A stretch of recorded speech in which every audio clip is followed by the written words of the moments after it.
If we stop sugar, if we lower cholesterol, we go into deep depression and deep memory loss. So those are the side effects of what we're doing to our body without even knowing, oh, my cholesterol is low, I'm so happy. It doesn't work that way. I'm sensitive about not pissing people off about the statin thing. It works on certain people with high LDL. We want the LDL to be less than 100. We are not. I don't even believe it. I don't even believe that.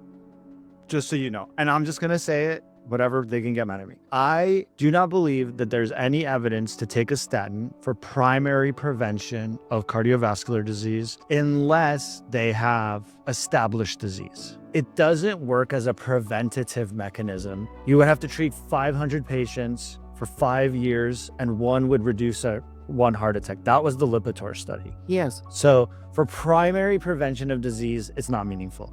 Now, if you had a heart attack and they put a stent in your heart, now you got a piece of metal sitting in your heart, they've got research that suggests it's good for you.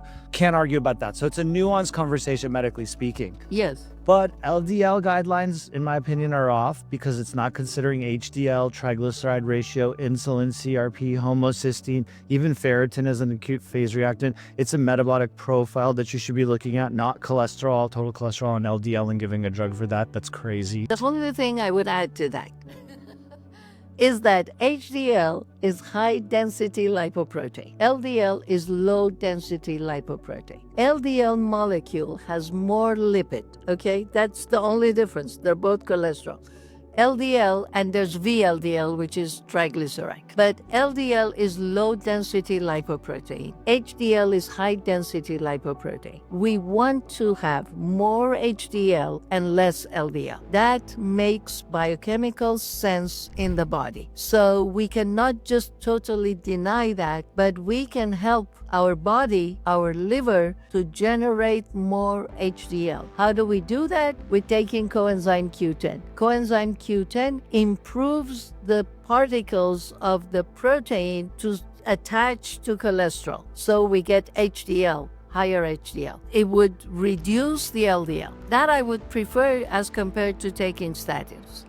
So you're saying supplements might be more potent and powerful than pharmaceutical drugs? Because they're not damaging us. You know, this is a political subject we're getting into. Is it? Because we are saying that many of the pharmaceutical drugs that are given to us by all physicians are not necessary. Welcome to the Sapien podcast. This is what we talk about here. Okay. And I don't know how much background you got. That's the line. I'm a PharmD PhD. Okay. So and I'm an internal medicine doctor. So that's the balance, right? There's a role for these drugs, but they're not For everybody. nor are they what they're sold to you as, right? So like there's a role in my eyes for statins, but it's not the 75% of Americans that currently qualify for a statin based on their blood work, right? It's the really sick folks that have some serious disease and we need to really do anything we can at that point, to help them, right? But there's also like common sense things like when you have a 75-year-old patient on a statin who's having mild cognitive impairment, the first thing you do is stop the statin. You don't sit there and worry about another heart attack because they're losing their brain, in which case, who cares about a heart attack or a stroke? There's a bit of a disconnect between like practice and the person in front of you.